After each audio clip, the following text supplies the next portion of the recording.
There are places on our Earth that remain almost entirely untouched by the modern world. These are pockets of mystery, holding secrets of a time long past. One such place is North Sentinel Island. It floats like a green jewel in the Bay of Bengal, part of the Andaman Islands. From the sky, it looks like a paradise. A thick emerald green forest covers almost the entire island, a canopy so dense it hides the ground below. This vibrant green is fringed by brilliant white sand beaches that stretch around its coast. The water surrounding it is a breathtaking turquoise blue, so clear you can imagine the coral reefs thriving just beneath the surface, teeming with life. It is a world that seems to have been forgotten by time itself. The beauty of this island is profound.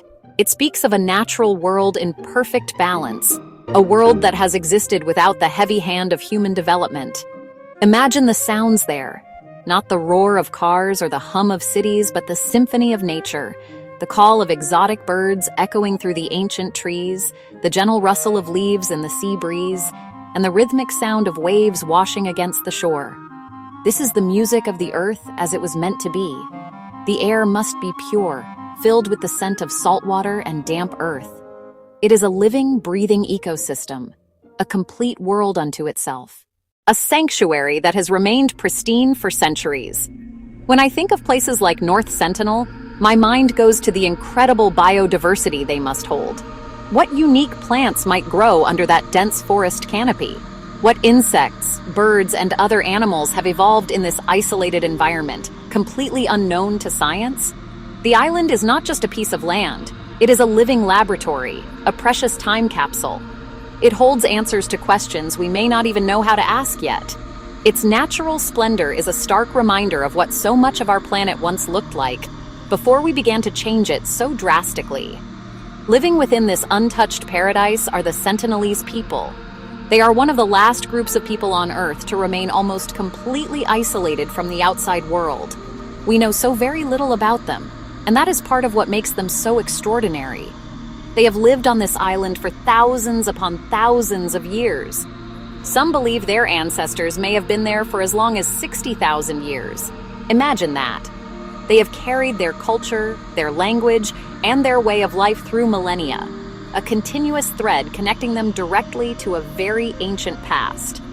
We do not know their language, their beliefs, or their social structure. They are a living mystery. Their way of life is deeply connected to the forest and the sea.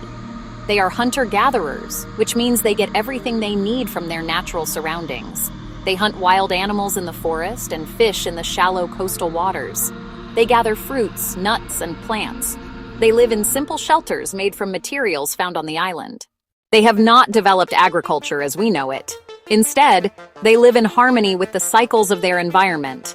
They have everything they need to survive and thrive within their small world. Their skills and knowledge have been passed down from generation to generation, perfectly adapted to their island home. We do not even know how many Sentinelese people there are. Estimates have ranged from as few as 50 to perhaps a few hundred. It is impossible to conduct a census without intruding, so their exact numbers remain unknown. This uncertainty underscores their complete separation from our world. They are a self-sufficient community, a small nation unto themselves. They have likely faced challenges over the centuries, storms, disease, and changes in their environment. Yet they have endured. Their resilience is a powerful story of human survival and adaptation, a story that has unfolded in complete isolation. Their existence challenges our modern definitions of progress and development. The Sentinelese live without technology, without the internet, without the things we often think are essential for a good life. Yet, they have a rich and complete world of their own. Their wealth is not measured in money, but in their deep knowledge of their environment, their strong community bonds, and their freedom. The most defining characteristic of the Sentinelese people is their clear and unwavering desire to be left alone. For centuries, whenever outsiders have approached their island, the response has been the same. They defend their home. They make it known in no uncertain terms that visitors are not welcome. They do not use words we can understand, but their actions speak with perfect clarity. They stand on their beautiful white beaches, armed with longbows and arrows, and they aim them at any boat or helicopter that comes too close. This is not a sign of aggression for its own sake. It is a powerful act of protection. They are saying, "This is our home. Respect our boundaries." This resistance is their shield. It is an invisible wall that has kept their world pure and their culture intact for thousands of years. Recognizing the unique and honestly pretty vulnerable position of the Sentinelese people, the government of India has established a policy of non-contact. It is now illegal for anyone to go within 5 nautical miles of North Sentinel Island. This law is not just a line on a map. It is, in fact, a shield of protection for one of the most fragile communities on our planet.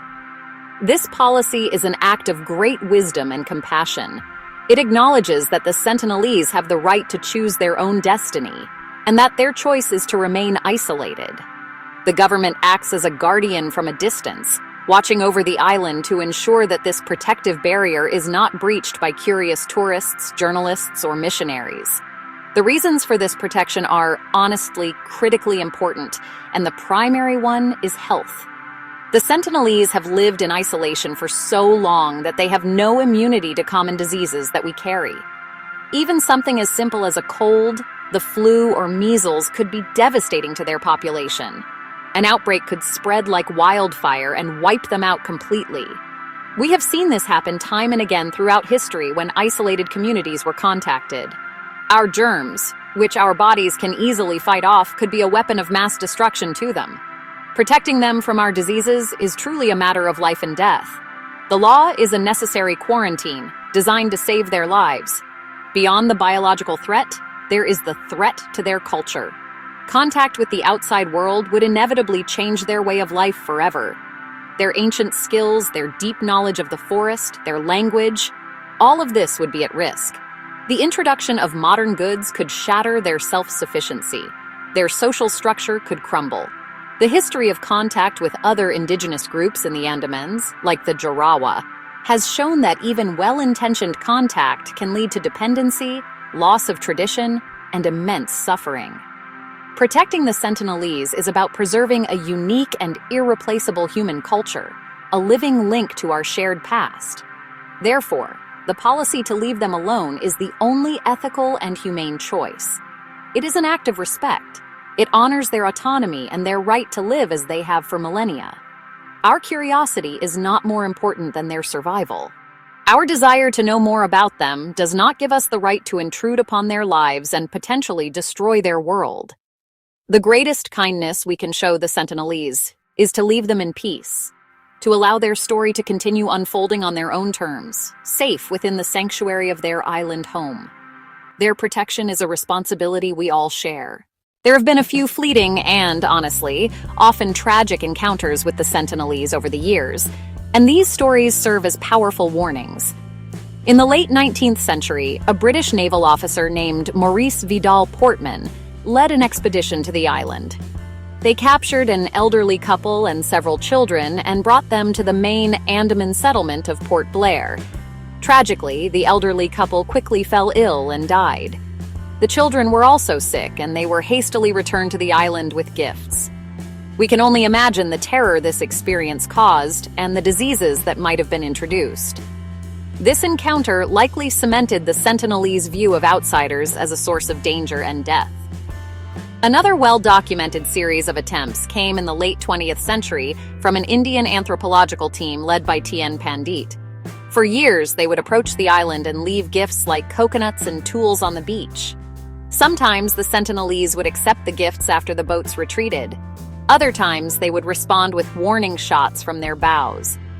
In 1991, there was a brief moment of seemingly friendly contact where the Sentinelese waded into the water to collect coconuts directly from the team.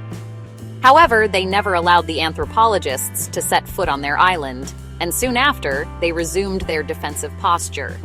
The Indian government eventually decided that these gift-dropping missions were too risky and ended them. A more recent and tragic story is that of John Allen Chow, an American missionary who illegally went to the island in 2018. He was convinced he needed to bring Christianity to the Sentinelese people. Despite clear warnings from the fishermen who took him there, and despite the islanders' hostile reception on his first attempts, he went back. He was killed by the Sentinelese, who were defending their home from what they must have perceived as a relentless intruder. This sad event highlighted the dangers of ignoring the island's protected status and the deep-seated desire of the people to be left alone.